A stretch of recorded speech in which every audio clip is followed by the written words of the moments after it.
Do you remember how when during the pandemic and the CDC said, oh, you can't sweep the encampments because it might spread the Rona? Washington State Democrats, they've got this genius idea, House Bill 2489, that basically eliminates individual cities' ability to sweep encampments. The criteria is so strict, you'll never be able to sweep another homeless encampment again. What will happen? Homelessness will absolutely explode, even more so than it already has in Washington State. Let's get into it. Here we go. So let's get to the guts of this bill. House Bill 2489 would prevent local governments from enforcing anti-camping laws, removing encampments, or citing people for sleeping outdoors unless officials can prove that shelter met strict requirements, was available to a specific person at the time and location of the enforcement. All right, what are those restrictions? This is the good stuff here, because anytime there's shelter involved, you never get this perfect combination of, I want all these things so that I can be sheltered. Never going to happen. Under the bill, shelter would have to allow pets, partners, and personal belongings. That just ain't happening. Programs that require sobriety, participation in treatment, or compliance with certain behavioral rules could be deemed inadequate, effectively barring cities from relying on those options to justify enforcement. Legislation would also explicitly protect a range of activities on public property. They're protecting the homeless encampments on our public property, including sleeping, sitting, resting, eating, drinking, moving around, and protecting oneself or personal belongings from the weather. I don't see anything about drug use there. I don't see anything about buying and selling stolen goods. I don't see anything about human trafficking. I don't see anything about sex trafficking. I don't see anything about, littering profusely, about leaving human excrement, about leaving needles, about leaving tinfoil. I don't see any of that mentioned in there. But all this other stuff, it's just a bunch of nonsense, because current leadership in Washington doesn't really want the homelessness problem to go away. They want to create more of it. Because they think it's great. It's, have Washington's homeless folks die in the gutter from a drug overdose, but their civil liberties, they're still intact. They're going to go to the grave with their civil liberties, right? So any enforcement action tied to those activities, including encampment removals, would be blocked unless a qualifying shelter is shown to be available. There's going to be no shelters that basically fit that requirement. And you're never going to have enough open space to take in all of these people. Therefore, the homeless encampments are never going to get swept. Washington is just hell-bent on destroying itself with policy like this. It's absolute insanity. It's just insane. Why are we doing this? All other cities that are in our position, Portland and San Francisco and LA, they have all worked really hard. Believe what you want. They've worked hard at getting people indoors, getting people off the streets, and you have to relentlessly sweep encampments to make that a reality. Because then otherwise, the reality is people get comfortable, they bring in couches, they bring in above ground swimming pools, they create they've got these absolute dictatorships with one guy at the top who, is the mayor of the homeless community, and he kind of runs things, but he's on drugs too. He's selling drugs. They're all buying and selling drugs. It's what it's all based on, is drugs, right? These aren't just poor people that got behind on a month's rent. Most of these folks willingly live in homeless encampments because that's what they want to do. Go to any homeless encampment and prove me wrong. You're going to find a couple of people that are just like whacked out hippies that are like, hey man, I'm not doing drugs. Yeah, but no, you did enough drugs to basically blow out your brain. You're no longer employable in society and you just want to kind of chill out with the other homeless homies, right? That's what you've got going on. So this House bill is just absolutely By prohibiting punishment, it encourages local governments to focus their resources on social services, shelters, and other housing alternatives. Republicans opposed the bill, arguing it would further limit cities' ability to address encampments and respond to community concerns. This takes away the individual city's ability to do that. My city, Bellevue, doesn't allow homeless encampments at all. You have one tent go up, it immediately gets taken down. It's a no-go. It's a no-fly zone, right? Washington Policy Center criticized the proposal as an overreach by state lawmakers, saying it strips away power from local government and leaves communities to cope with what it calls unchecked homelessness. Absolutely, 100%. And we just got through seeing what that looked like during the pandemic. And it was just, it was insanity. I was doing podcasts on the most ridiculous things ever. Well, who was that one guy in Ballard? We had the lawnmower man who just had a whole bunch of lawnmowers on the sidewalk, right? And then we had another guy that had second floor of his RV was he called it a recording studio. It was an open air. He had a band up there. They're just playing on the public streets, super loud. I mean, you've just got one insane example after another of how you don't want your community to operate because you've got policy like this.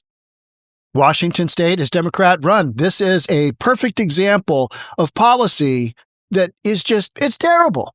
It's terrible. You need to do more sweeps. And that's one thing that Mayor Bruce Harrell, he did a lot of sweeps. And immediately upon taking office, Katie Wilson, our new socialist mayor, has stopped the sweeps. And we're going to talk about that in just a second here. But use of public space for life-sustaining activities. I mean, yes, but what about the non-life-sustaining activities that impact mom and dad taking little Johnny and Susie to the park and they can't go down the slide because there's a bunch of used hypodermic needles there. Or at the end of the slide run, there's a bunch of human feces because somebody was whacked out of their mind, decided, I'm going to take a number 2 here in the park because that's what I'm doing. Or they light so many fires that you have to basically absolutely level Dr. Jose Rizal Park in Seattle, all the structures there, because the homeless lit everything on fire and it's all destroyed. So, it's mind-blowing that this is our reality. But what do you expect when you have 40 years of Democrat rule? You just got mindset after mindset after mindset that doesn't work. It works at destroying the cities and it works at destroying the state as a whole, but not getting better. They don't want anything to get better. And that's always just absolute mind blower to me. The question of constitutionality has been raised on this topic before, specifically whether the 8th Amendment cruel and unusual punishment clause prohibits municipalities from enforcing laws related to public camping. What this is a pushback on the Supreme Court. U.S. Supreme Court held that the 8th Amendment cruel and unusual punishment clause does not prohibit enforcement of, hey, you can't be in public spaces. So this is kind of pushback on that. And now we've got a new mayor in Seattle where the vast majority of our homelessness is. And she has no interest in sweeping the homeless encampments. She just has none. So look at what our sister city, Portland, is doing. When it gets to the point where you say, yeah, we can't say anymore that, hey, at least we're not Portland, because Portland's doing homeless encampment sweeps. So this is literally from portland.gov, tackling Portland's homeless crisis. I think Mayor Keith Wilson has an approach that over a long enough time continuum is going to have a positive impact. Is he addressing it? No. Portland's got so many issues right now, so many issues. And you can only, I think, address a certain, component of each of those problems, and you're going to have a little bit of forward movement. But here's what Portland is doing. Alternative shelters. They opened up a bunch. Life-saving overnight shelters, okay? Expanded its day centers. launched an eviction defense program, okay? Opened 2,700 units of affordable housing.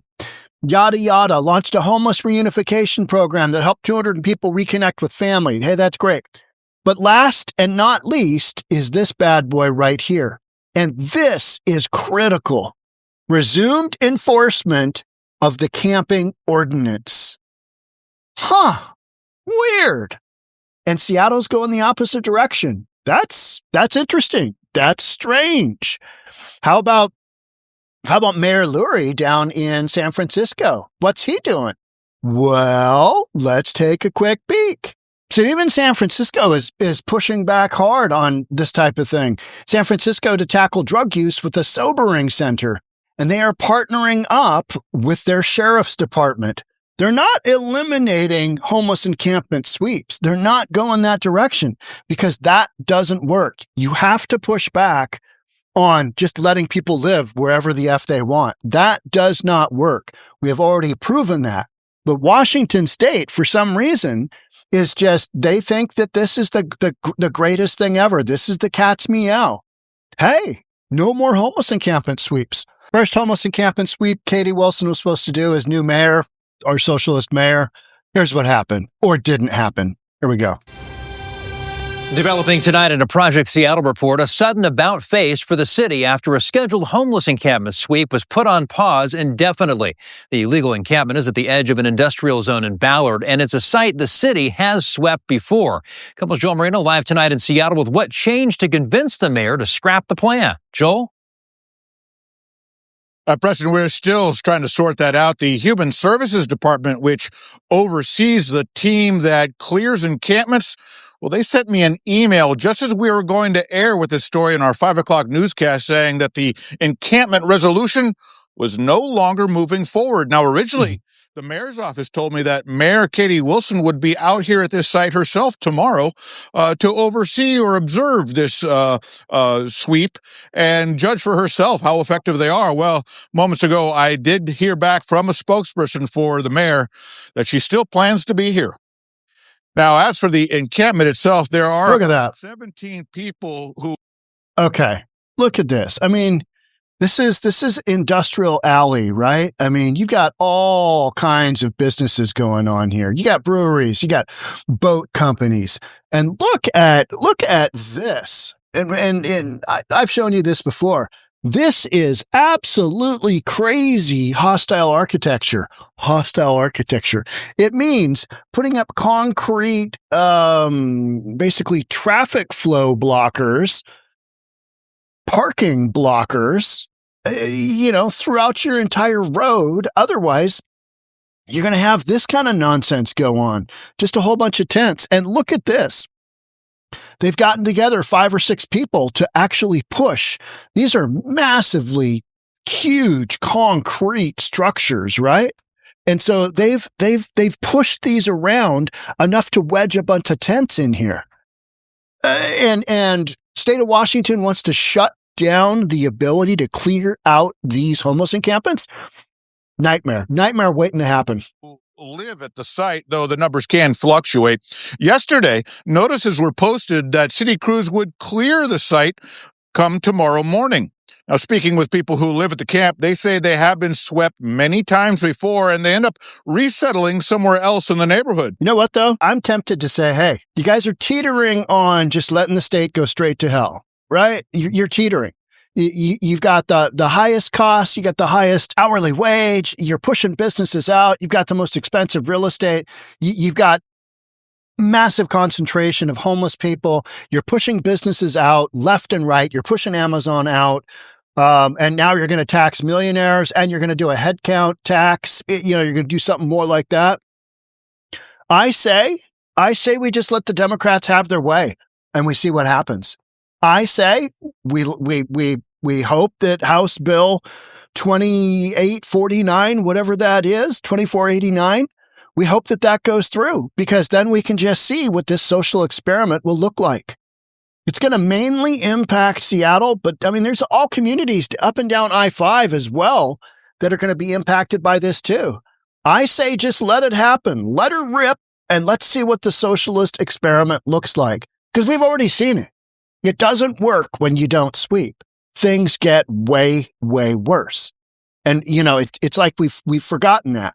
But this is pushback on a conservative United States Supreme Court, and they are trying to protect the rights of drug addicts to continue living in our parks and all the craziness that ensues. That's what they're trying to protect, because they feel like getting these people the help that they need, whether it's going into treatment, whether it's going to jail.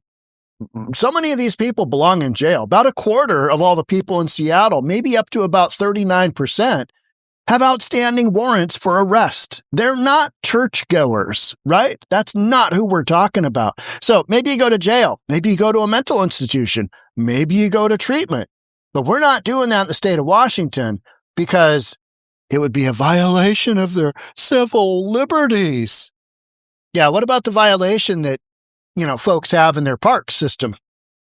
What about that? Businesses have that we just saw. What about that? We don't seem too concerned about that. They're not concerned at all. And that's what's pushing business out. And that's what's pushing people out. I say, let her rip.